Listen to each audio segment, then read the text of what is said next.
In part 1, a maid discovered that her employer's teenage daughter had brought home a dangerous con artist.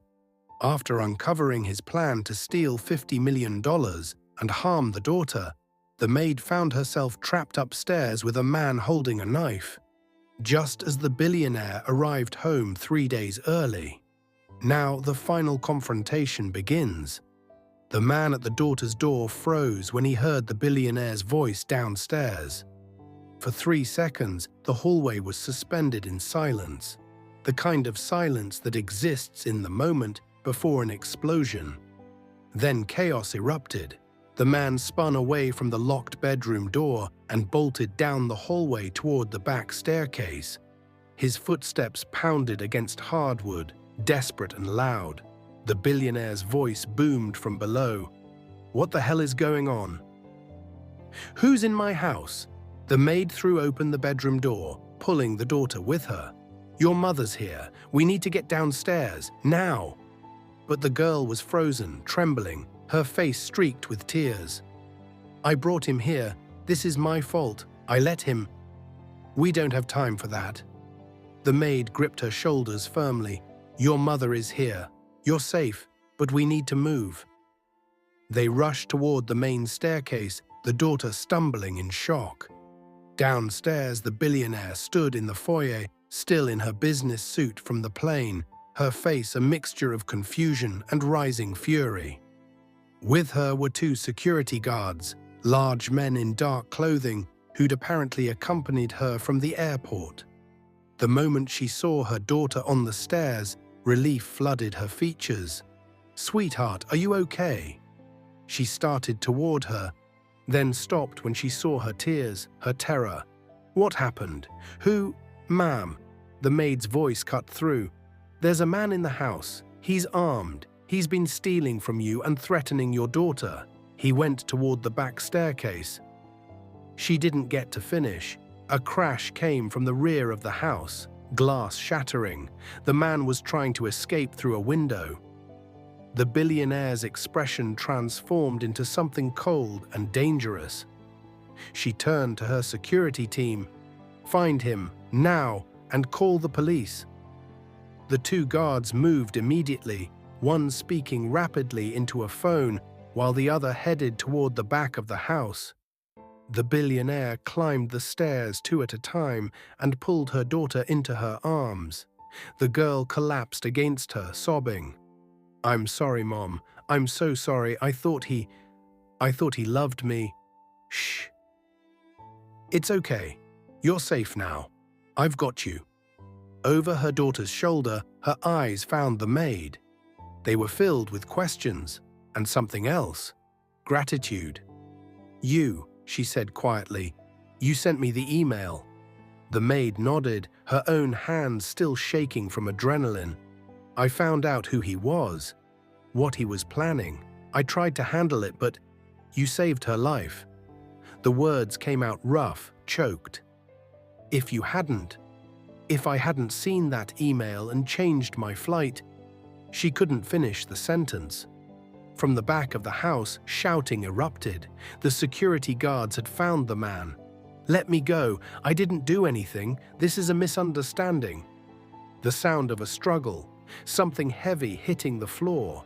More shouting. Then one of the guards appeared in the hallway, dragging the man by his arm.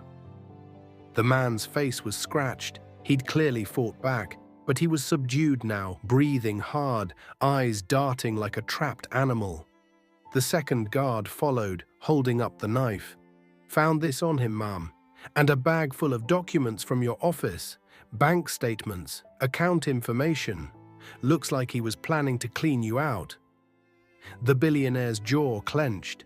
She gently moved her daughter aside and walked down the stairs, her movements controlled but radiating barely suppressed rage. She stopped directly in front of the man. "You came into my home. You manipulated my daughter. You threatened my employee, and you tried to steal from me."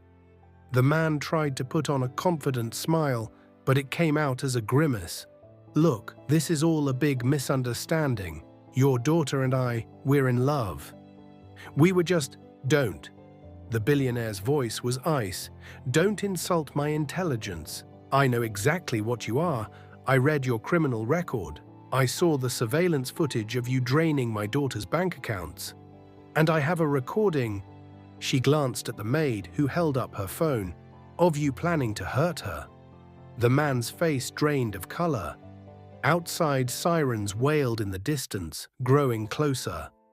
"The police will be here in 3 minutes," the billionaire continued, "and when they arrive, you're going to be charged with breaking and entering, attempted theft, fraud, and attempted assault with a deadly weapon.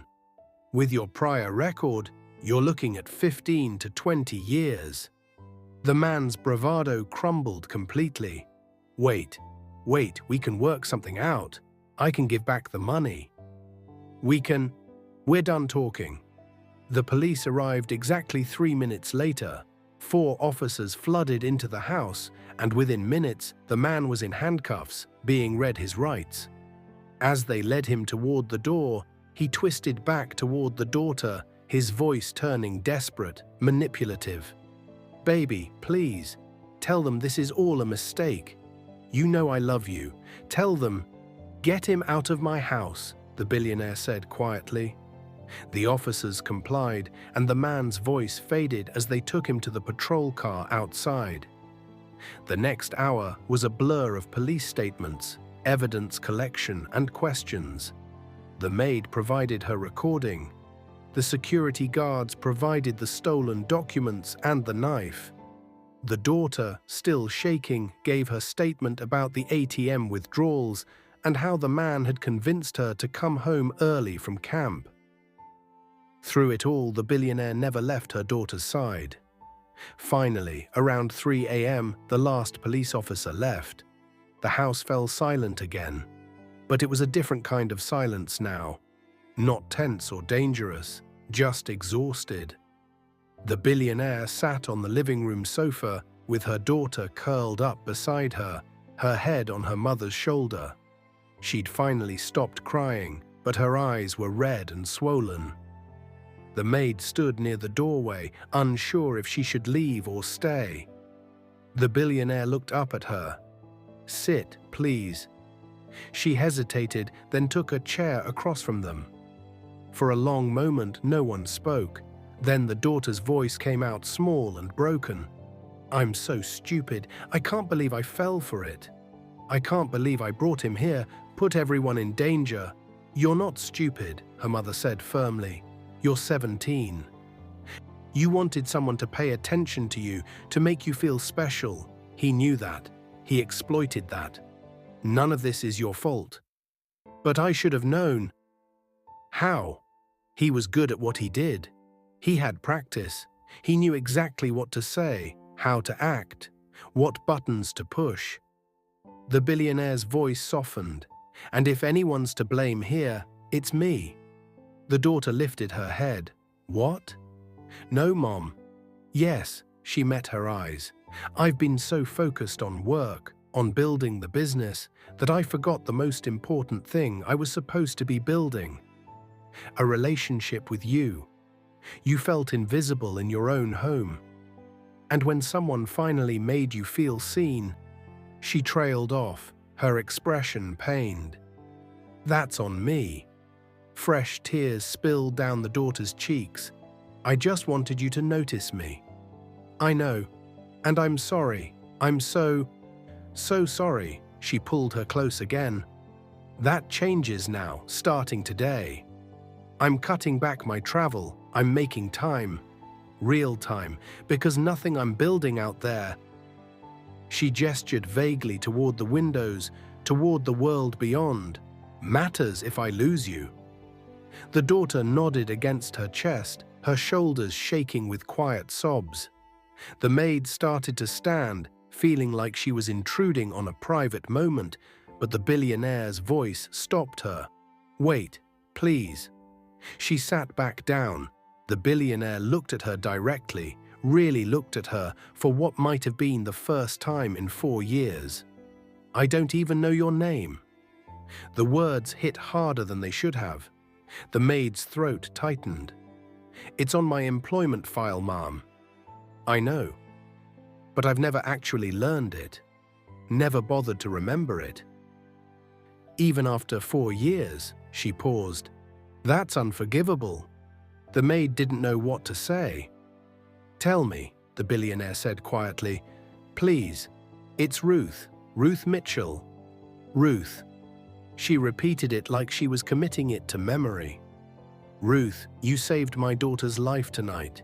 You risked your own safety to protect her. You saw danger when no one else did, and instead of walking away, which would have been the smart, safe thing to do, you stayed. You fought. You sent me that email and you bought time until I could get here. I just did what anyone would. No. Her voice was firm. Most people would have stayed quiet, minded their own business, told themselves it wasn't their problem. But you didn't, and I need you to understand something. I owe you everything. Ruth shook her head. You don't owe me anything, Mom. Your daughter is a good person. She deserved to be protected. And so do you. The billionaire leaned forward. For 4 years, you've worked in this house, and I've treated you like you were invisible, like you didn't matter, like you were just furniture. And tonight, the person I dismissed, the person I never bothered to see, you were the only one who saw the truth, the only one who acted. She stood and crossed the room, sitting in the chair beside Ruth's. I'm not going to insult you by just throwing money at this, though your salary is tripling, effective immediately, and I'm setting up a fund for your brother's education and your grandmother's medical care. Ruth's eyes widened. Mom, that's not necessary. Yes, it is. But more than that, I want to apologize. Really apologize. Not because you saved my daughter, though I'm grateful beyond words, but because I should have seen you, should have valued you, should have treated you like the person you are, not the role you filled. Her voice cracked slightly. You have a life, a family, dreams and struggles, and stories I never bothered to ask about. And for 4 years, I walked past you like you were part of the wallpaper. That was wrong. And I'm sorry. Ruth felt tears building behind her eyes. In 4 years, she'd never expected this. Never imagined this woman would see her, truly see her. Thank you, she whispered.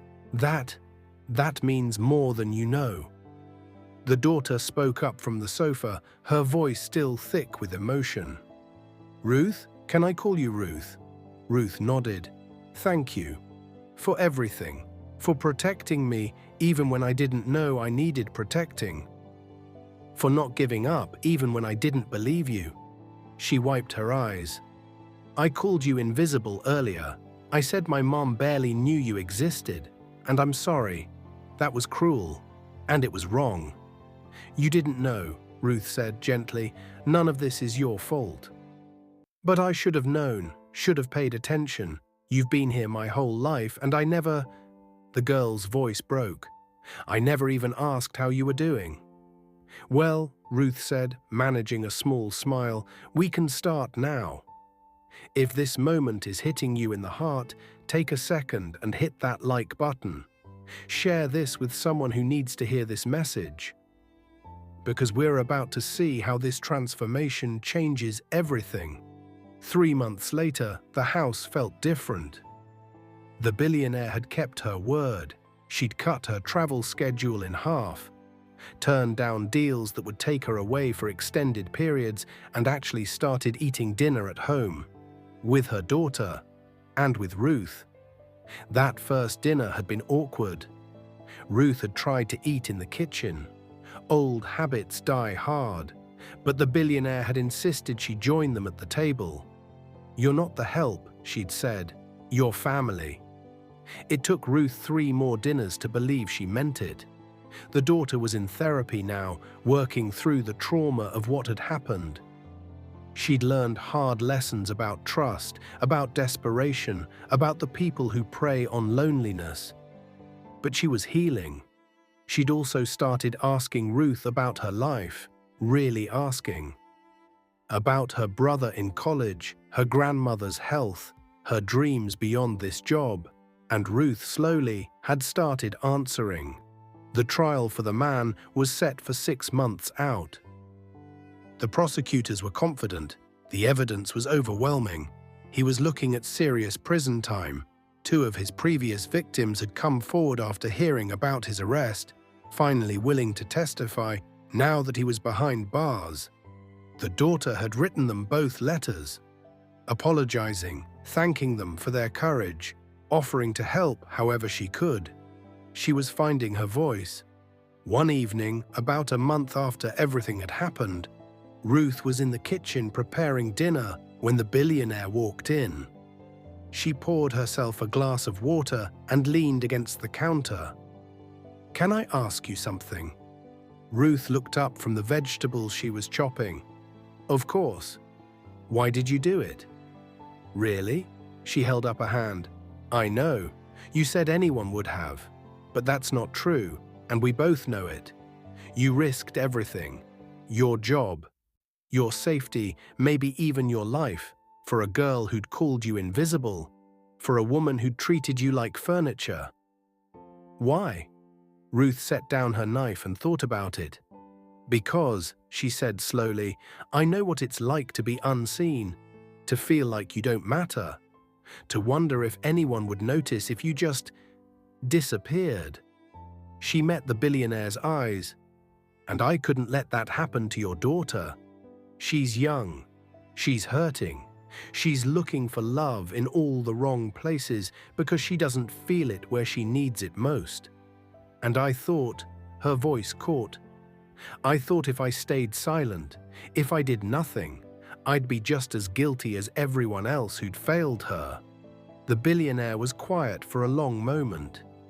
"You're a better person than I am," she said finally. "No," Ruth said. "I'm just someone who remembers what it's like to be invisible, and I don't want anyone else to feel that way." 2 months after the incident, the billionaire held a staff meeting. She'd called in everyone who worked on the property: gardeners, drivers, security, housekeeping. About 15 people total, many of whom rarely saw each other. They gathered in the living room, uncertain and nervous. The billionaire stood at the front of the room, her daughter beside her. "I'm not good at this," she began, "so I'm just going to say it plainly. For years, I've been building a business, creating wealth, acquiring properties, closing deals, and I convinced myself that was success." She paused, "But I forgot something crucial along the way. I forgot that success isn't measured in dollars or properties or deals. It's measured in the people you protect, the lives you improve, and the relationships you build." She gestured to Ruth, who stood near the back of the room. 2 months ago, someone in this room saved my daughter's life, not because it was her job, not because she was paid to, but because she saw someone in danger and refused to look away. She risked everything because it was the right thing to do." Heads turned toward Ruth. She felt her cheeks flush. "And the reason she was able to do that," the billionaire continued, "is because she saw what I didn't.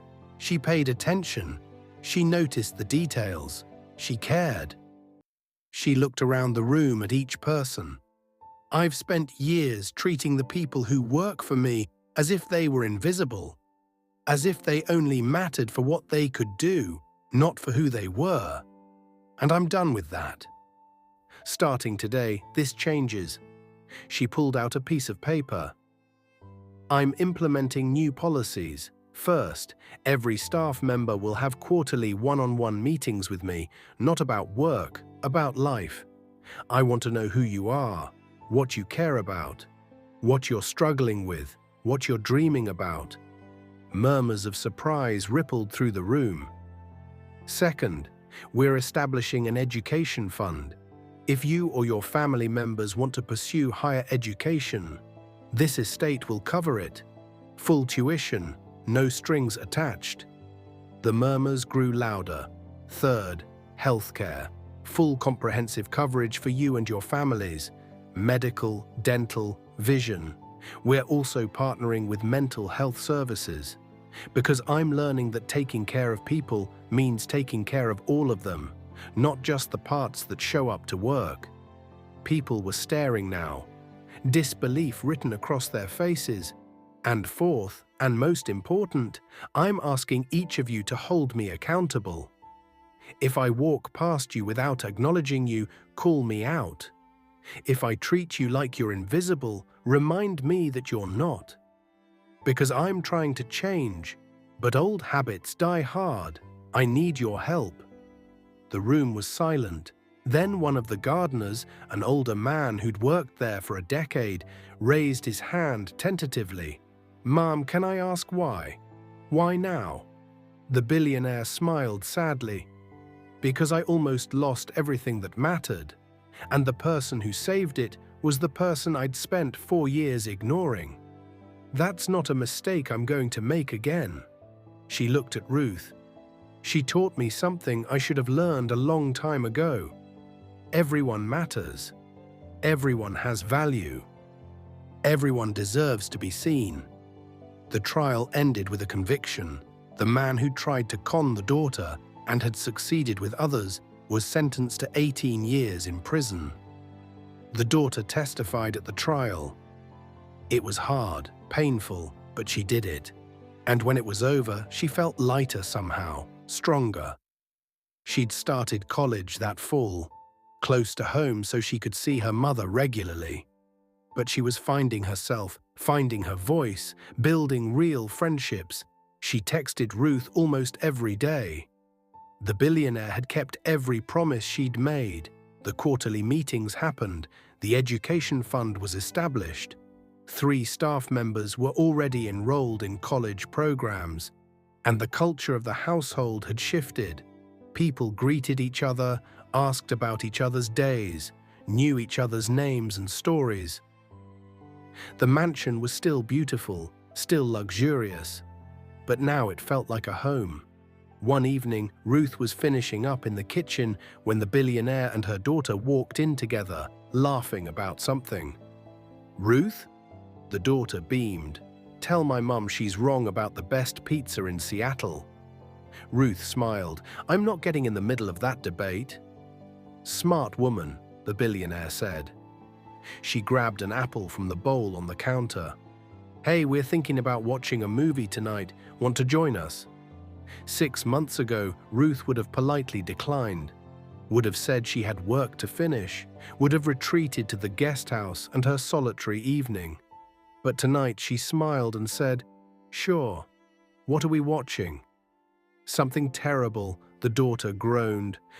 "Mum wants to watch one of those old action movies with all the explosions. They're classics. They're ridiculous." Ruth laughed as they headed toward the living room, their voices overlapping, their affection clear. And as she followed them, she realized something. She wasn't invisible anymore. None of them were. Because they'd all learned the same lesson, that every person, no matter their title, their salary, their role, deserves to be seen, to be valued, to matter. And sometimes the people we overlook are the very people we need most. The billionaire had learned that wealth without wisdom is meaningless. That power without compassion is empty.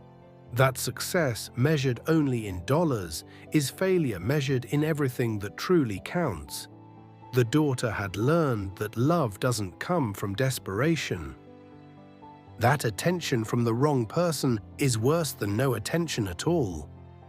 That the people who truly care about you are often the ones you've been taking for granted. And Ruth? Ruth had learned that her voice mattered, that her courage counted, that being invisible was a choice she no longer had to make. Because on that terrifying night, when a predator came into the house with a knife and a plan, 3 women discovered the truth that would change all their lives. We save each other. Not because we're paid to, not because we're obligated to, but because that's what people do when they finally see each other as they truly are, human, flawed, worthy, and absolutely deserving of being seen.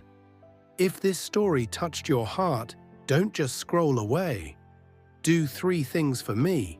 First, smash that like button. Second, subscribe to VickyTale and hit that notification bell. And third, this is the most important one, I want you to do something today.